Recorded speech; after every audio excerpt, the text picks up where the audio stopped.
Hi, it's Anna with WTI.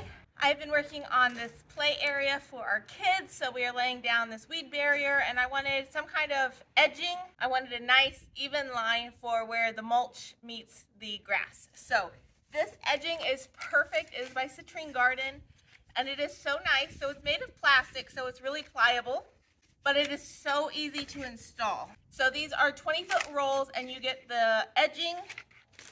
You get the stakes, which are really deep, so you know it's going to stay in place. And you get a nice pair of cutters so that if you need to cut this, it's simple and you can do it. So I have marked off the line where I want the edging with this white string. You just lay this down, and then you nail the stakes through these holes here. So super easy. I've laid 20 foot of it, and it took me maybe 5 minutes. So I have a few more sets that I need to do to go all the way around, but I'm loving this stuff. It's so easy. Anybody can do it. So if you're looking for a super easy way to edge out a garden or a walkway or anything like that, this is perfect. It is so easy, it is quick, and then you have a nice straight black line on the edge. It's perfect, and that is my point of view.